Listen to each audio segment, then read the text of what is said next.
और प्रश्न नंबर 4, सिद्ध कीजिए कि वृत्त की उत्केंद्रता शून्य होती है।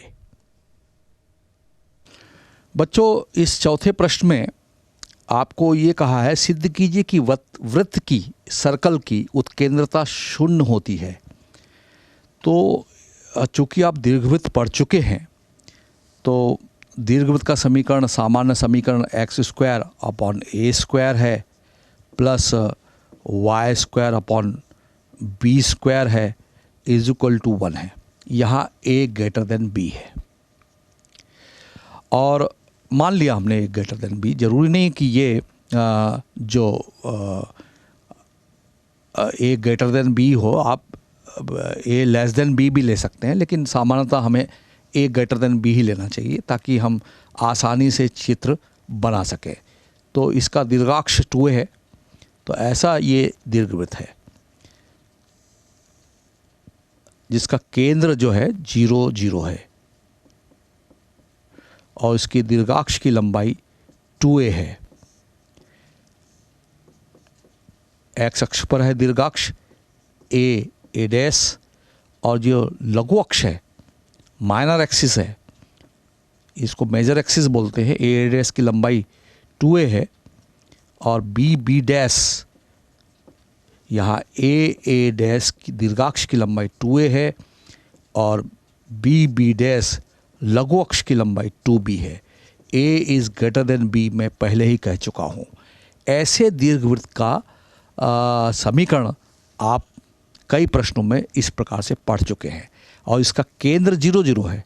x के साथ देखिए कोई नियतांक नहीं घटा है, x-2 नहीं लिखा है, x-0 whole square, y-0 whole square लिख सकते हैं। तो इसका केंद्र पक्का मूल बिंदु है। अब आपने ये भी देखा था कि a, b और e में संबंध, relation between a, b and e, और कब, जब a ग्रेटर देन b हो तो उसमें आपने संबंध देखा था कि b² is equal to a² 1 - e²। अब चूंकि इसी केंद्र को केंद्र मानकर एक वृत्त ड्रॉ किया जाए, एक ये लंबाई OA है, इसकी लंबाई b - a है, तो O को केंद्र मानकर एक वृत्त को यदि मैं ड्रॉ करता हूं और जिसकी उत्केंद्रता हमें शून्य साबित करना है, इसकी उत्केंद्रता तो E है, एसेंट्रिसिटी E है जो 1 से कम होती है। दीर्घवृत्त की उत्केंद्रता 1 से सदैव कम होती है, चाहे कोई भी इलिप्स क्यों ना हो, कोई भी दीर्घवृत्त क्यों ना हो। अब हमको प्रश्न में ये पूछा है कि वृत्त का निर्माण हो जाए, यानी ये दीर्घवृत्त वृत्त में परिवर्तित हो जाए। तो यहाँ पर निश्चित रूप से है ये कि ये जो B पॉइंट है यहाँ B1 हो जाएगा और OB की वैल्यू भी A होगी क्योंकि त्रिज्याएं समान होती है। ये देखिए वृत्त है मैं कह रहा हूँ, तो इसका मतलब ये हुआ कि A = B की बात आ रही है यहाँ।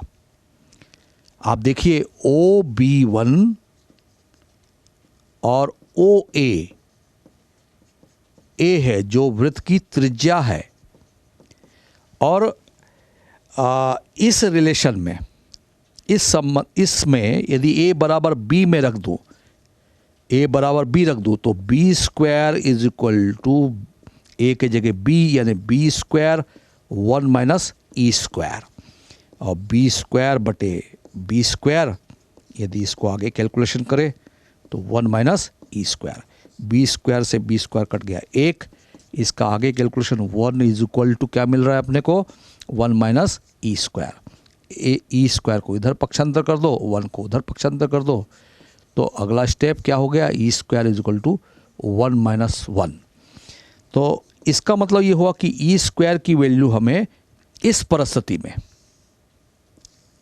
जब दीर्घवृत्त वृत्त में बदल जाए, उस परिस्थिति में इसेंट्रिसिटी उत्केंद्रता का मान 0 मिल रहा है, 1 - 1 0, तो E इज इक्वल टू 0 मिलेगा। और यदि और भी इसको गौर से देखना है कि A बराबर B इसमें रख दिया जाए या B बराबर A रख दिया जाए, किसमें? समीकरण नंबर 1 जो दीर्घवृत्त के रूप में था। तो X square upon A square plus Y square upon B की जगह ए स्क्वायर, बी का मान ए के बराबर है, तो इज इक्वल टू 1। और आपको मालूम है कि वृत्त का समीकरण होता है X square plus Y square is equal to A square, जिसका केंद्र वही है जो दीर्घवृत्त का था। केंद्र क्या है? ओ है, 0 0 है, और जिसकी त्रिज्या उस वृत्त की कितनी है? ए है, और उसकी उत्केंद्रता कितनी है? 0 है। तो यहाँ हम ये सीखते हैं इस प्रश्न में कि वृत्त की उत्केंद्रता 0 होती है, जबकि दीर्घवृत्त की उत्केंद्रता 1 से कम होती है। 1 से कम कुछ भी हो सकता है, 0.9 भी हो सकता है, 0.8 भी हो सकता है, 0.5 भी हो सकता है, लेकिन 0 नहीं हो सकता। 0.1 भी हो सकता है। और जब उत्केंद्रता 0 हो गई तो उस परिस्थिति में जो दीर्घवृत्त है, जैसे कि चित्र में भी आप देख रहे हैं यहाँ, वो दीर्घवृत्त वृत्त में परिवर्तित हो जाएगा, बदल जाएगा। तो बहुत अच्छी बात इस प्रश्न में बताई है, इसको ध्यान से आप देखें और सोचें।